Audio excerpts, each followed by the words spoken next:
자, 유형자산의 손상. 자, 보시죠. 여기 손상은요, 여러분들 그 유형자산에서 많이 나온 게 아니라 무형자산 쪽에서 출제를 많이 했어요. 무형자산에서. 그래서 아마 이 손상 쪽은 제가 무형자산에 주로 적을 겁니다. 알죠? 근데 우리가 손상이 뭔지는 알아야 여러분들 이게 손상이 났다라는 걸 무형자산에서 판단하실 수 있겠죠. 그래서 보시죠. 손상이 뭐냐면 우리가 그 여러분들 만약에 집 가격이 떨어졌어요. 집 가격이 그냥 떨어졌대요. 그럼 집 가격이 그냥 떨어지는 건 이게 좀 약간 자연의 섭리에 따라서 표현이 웃기긴 한데 자연의 섭리에 따라서 우리가 시가가 오를 수도 있지만 내릴 수도 있는 거잖아요. 그걸 우리가 회계에서 뭐라고 하냐면 평가 손실이다라고 불러요. 맞죠? 근데 우리 집의 시가가 왜 떨어졌냐면 이거 있죠. 우리 집의 시가가 왜 떨어졌냐면 뭐라고 할까? 좀 약간 좀 그렇긴 하지만 우리 집의 시가가 왜 떨어졌냐면 주위에서 추락사가 일어났어요. 죄송해요. 네, 그래서 갑자기 거기에 있는 집의 값어치가 푹 떨어진 거예요. 추락사가 나거나 아니면은 뭐 예를 들어 가지고 거기에서 뭐 화재가 발생을 해가지고 알죠? 막 거기 막 흉흉한 소문이 도는 거야. 여기 뭔가 안 좋다고 질이 알죠? 그래가지고 뭔가 이제 시가가 푹 떨어지는 거 있죠. 그러니까 어떠한 사유로 인해서 시가가 팍 떨어지는 걸 우리가 그건 평가 손실이라고 하지 않고 손상 차손이다라고 불러요. 아셨죠? 그래서 여기 보시죠. 여기 우리가 뭐냐면 여기 유형자산의 손상이라고 여기 있죠. 여기 심각한 물리적 변형. 그러니까 기계로 따지면 기계 장치가 막 찌그러진 거예요. 그럼 당연히 얘는 그건 평가 손실이 아닌 거죠. 평가 손실이 아니라 우리가 어떤 사유로 인해서 시가 팍 떨어진 거잖아요. 이런 거다라든지 유형자산으로부터 영업손실이나 현금 유출이 발생한다라는 건 기계가 손상이 발생하면 기름 셀 거 아니에요, 여러분들. 기름이 새면은 계속 기름 새는 걸 막아야 되니까 술이 불러야죠. 그럼 부르면 계속 현금 유출이 발생하는 거잖아요. 맞죠? 그러니까 이런 상태가 계속 우리가 지속돼 가지고 본질적인 가치가 떨어지는 거. 그러니까 자연의 섭리에 따라서 떨어지는 게 아니라 어떤 떨어지는 그 많은 사유가 있던 거예요. 시가 푹 떨어지는. 그런 것들을 우리가 회계에서 뭐라고 하냐면 손상이 났다라고 불러요. 마치 이런 거 있죠. 내가 이제 그 채권을 가지고 있었는데 어떤 회사의 주식을 가지고 있었는데 유가증권이라고 하죠. 주식을 가지고 있었는데 그 회사가 부도가 난 거예요. 그렇죠? 그럼 그것도 우리가 유가증권의 손상이다라고 부르거든요. 어떤 느낌인지 이해되시겠어요? 그래서 본질적인 가치가 현저하게 어떤 사건으로 인해서 하락됐을 때. 그렇죠? 그럼 걔를 어떻게 회계 처리하냐라는 거예요. 자, 이거 잘 보셔야 될 게 우리가 무형자산에서 나오지만 이 회계 처리는 우리가 무형자산 개정 과목으로만 바꿔주시면 됩니다. 자, 보시면. 자, 어떻게 하냐면 차변에 이렇게 손상이 여러분들 영업비용은 아니죠. 갑자기 화재가 발생했는데 그게 영업비용이면 우리 회사는 화재가 늘상 발생합니다. 주주님들 이렇게 되는 거예요. 그렇죠? 그래서 차변에 유형자산 손상차손이라는 영업의 비용 잡아요. 아셨죠? 이렇게 되셨어요, 여러분들? 여기 보시고 자, 이렇게 협조 안 해주시면 저도 생각이 있어요. 네. 시간을 늦게 끝내면 됩니다. 있죠? 자, 보시고 아셨죠? 손상차손 여기 잡고요. 그 다음에 대변에 뭘 잡냐면 손상차손 누계액이라는 걸 잡아요. 왜냐하면 우리 회사가 화재가 2년 전에도 발생했고 올해도 발생했으면 손상이 누적돼 있을 거 아니에요, 여러분들. 그죠? 그래서 여기 화면 보시 아까 제가 또 띄워놨죠? 차마 말 못했던 여기요. 여기 보이세요, 여러분들? 여기. 기계장치 여기 있죠? 기계장치가 좀 금액이 너무 크네. 비슷하구나. 자, 볼게요. 건물이 324억에 취득을 했어요. 그리고 감가상각이 여태까지 122억이 된 거예요. 근데 얘가 또 손상이 여태까지 계속 쌓이다 보니까 110억만큼 손상이 발생하면 해당 자산이 그만큼 까이겠죠. 이해되세요? 그러면 손상차손 누계액도 감가상각 누계액하고 똑같은 놈 해당 자산을 까는 거예요. 근데 감가상각 누계액은 어떻게 까는 거냐면 얘가 시간의 경과함에 따라서 감가상각이 쌓였다라고 까는 거고 손상차손 누계액은 여태까지 손상이 계속 발생해서 그만큼 까였다라고 표시를 해주는 거예요. 이해되시겠어요? 그럼 손상차손 누계액도 감가상각 누계액처럼 자산을 까는 놈이니까 어디 태생이겠어요? 대변태생이죠. 대변태생. 이해되시겠어요? 그래서 반드시 유형자산은 감가상각 누계액 꼭 사용해야죠. 유형자산은. 똑같이 손상차손 누계액도 꼭 사용해야 돼요. 하지만 우리 무형자산에서 많이 낸다라고 했죠. 무형자산은 감가상각 누계액 일반적으로 적어요? 안 적어요? 안 적고 그냥 직접 까죠. 마찬가지로 손상이 발생해도 무형자산은 손상차손 누계액 잘 안 잡고 그냥 바로 까시면 돼요. 그것만 다른 거예요. 근데 유형자산 나오면 반드시 손상차손 누계액 적으셔야지 해당 건물 까면 오답입니다. 오답. 알죠? 그래서 유형자산이냐 무형자산이냐를 잘 캐치하셔야 됩니다. 알죠? 그리고 특히 자 들어보실게요. 우리 무형자산에서 어떻게 출제해? 왜냐면 우리 교재 없어서 무형자산에서 어떻게 출제하면 들어보세요. 자 우리 회사가 임상 3상까지 거의 임상 3상이 있죠. 임상 3상에서 유의적인 결과를 얻었어요. 우리가 연구하고 개발 단계에서 뭔가 성공 가능성이 보일 때 개발비라고 잡잖아요. 했죠? 그래서 우리 회사가 개발비라고 4천만 원 잡은 거예요. 여태까지 4천만 원 썼는데 그게 임상 3상에서 우리 회사가 유의적인 결과를 얻은 거예요. 이게 실제 시험이에요. 제가 만든 게 아니라. 되세요? 그래서 개발비를 4천만 원 잡았던 거야. 되세요? 근데 알고 보니까 거기에서 이제 미국 FDA에 승인 좀 해주세요 라고 했는데 미국 FDA가 보니까 야 이거 좀 유의적인 결과는 너희들이 얻은 거고 우리가 보니까 이거는 유의적인 결과는 아닌 것 같은데 좀 더 요건이 필요해 라고 해서 좀 보충적으로 좀 더 임상 더 해봐 라고 해서 임상을 더해서 좀 중증 환자를 대상으로 했더니 중증 환자 중에 한 30%만큼만 효과가 있는 거예요. 그러면 탈락입니다. 이해되세요? 그럼 개발비로 잡았던 게 이제 다 무효가 된 거죠. 이렇게 주제하는 거예요. 그럼 여러분들이 어떻게 하시냐면 차변에 무형자산 손상차손 4천만 원.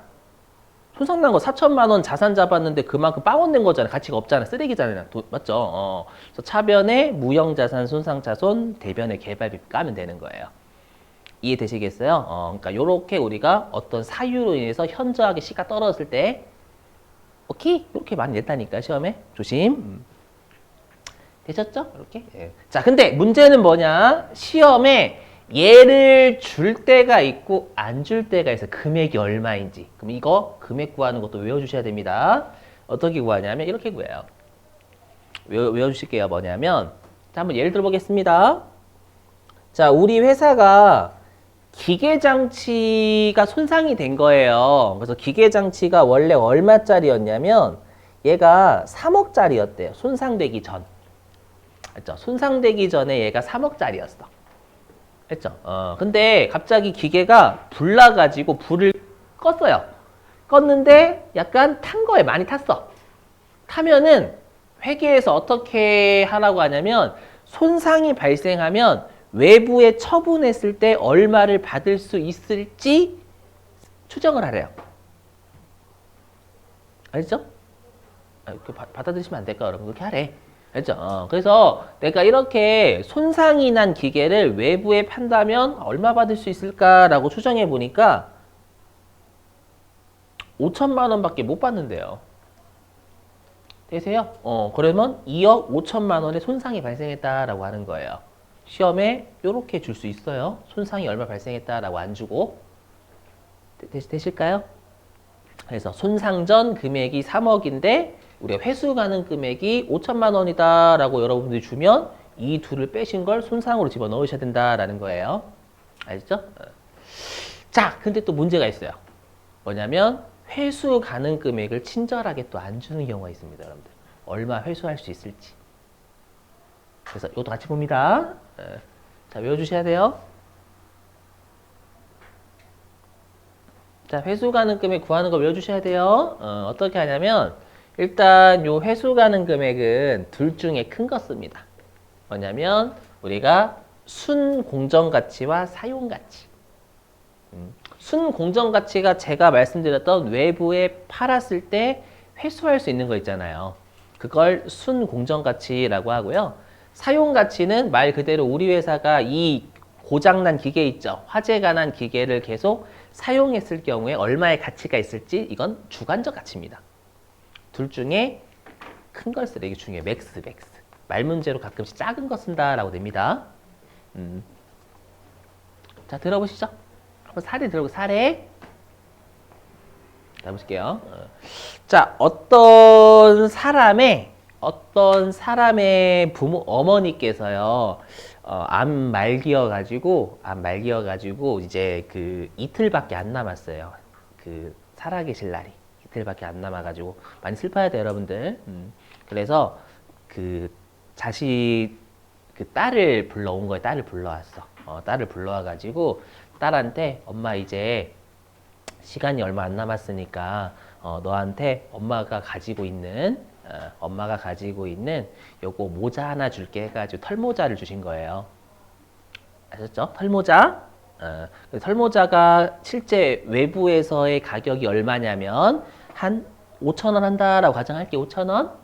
그게 순공정 가치가 되는 거예요. 5,000원 외부에 판다면 아시죠? 근데 만약에 여러분들이 그럼 만약에 이게 그 사람이 이제 어머니가 이틀 남기고 물려주신 거잖아요. 가치가 얼마나 클까요? 아닌가? 그죠, 여러분들. 그래서 만약에 어떤 사람이 와가지고 그 털모자 괜찮은 것 같은데 한 20만 원에 팔면 안 돼요? 라고 팔 거예요? 판다라고 하면 여러분들 좀 약간 눈물이 없는 거예요? 20만 원, 짱이네. 5천 원짜리밖에 안 하는데 20만 원 주고 산다는 저 팔 건데요? 이렇게 하면 너무 그거예요? 아닌가? 그래서 둘 중에, 그러니까 만약에 나한테는 그 가치가 한 300만 원 한대. 어머니께서 돌아가시 전에 남겨주신 거니까 나한테. 맞죠? 그러면 당연히 20만 원 불러도 안 팔겠죠. 왜냐면 둘 중에 큰 것으로 난 따졌으니까. 5천 원짜리 이건 순공정 가치고. 그럼 사용 가치는 300만 원이잖아요. 둘 중에 큰 걸로 내가 평가한 거니까 20만 원 불러도 안 파는 거잖아요. 그래서 맥스 쓰는 거야, 맥스. 또 머거지인가? 또 머거지예요. 되시겠어요, 여러분들? 그래서 둘 중에 작은 거 아니야. 큰 거예요, 큰 거. 이거 조심. 자, 그러면 밑줄 좀 칠게요. 자, 83페이지 갑니다. 자, 83페이지 가로 5번 유형자산의 손상. 자, 동그라미 1번의 손상 가능성의 판단 기준 보이세요? 보이시나요? 네, 거기에서 첫 번째 짝대기에 굵은색 글씨 밑줄. 시장 가치가 현저하게 하락. 가끔씩 손상 물어보거든요. 여러분들이 손상 판단할 수 있으셔야 되고. 자, 그 다음에 두 번째 짝대기 얘도 굵은색 글씨 밑줄. 사용 강도나 사용 방법에 현저한 변화가 있거나 심각한 물리적 변형이 초래. 자, 그 다음에 세 번째 짝대기는요. 거기 유형자산으로부터 영업손실이나 순현금 유출이 발생해 비추시고 유형자산으로부터 영업손실이나 순현금 유출이 발생. 요게 여러분 기름 계속 흐르는 거 생각하시면 돼요. 자, 그 다음에 이제 동그라미 2번 동그라미 2번 손상차손의 인식기준이라고 있죠. 자, 거기에서 첫 번째 짝대기 일단 밑줄 좀. 유형자산의 손상차손은 어떻게 구하냐면 회수 가능 가액에서 손상이 되기 전 장부금액을 뺍니다. 알죠? 공식 외우시고. 근데 두 번째 짝대기 그럼 회수 가능 가액은 어떻게 구하냐? 밑줄. 맥스, 순공정가치 하고 사용가치. 아시죠? 둘 중에 큰 거다라는 거 조심하시고. 자, 됐고요. 그 다음에 동그라미 3번 손상차손의 회계처리 있죠? 거기에서 자, 차변의 밑줄, 차변의 유형자산, 손상차손, 영비. 영비는 영업의 비용. 그 다음에 대변의 손상차손 누계액이고 얘는 자산의 차감. 알죠? 자, 그 다음에 이제 어디로 가주시냐면 85페이지.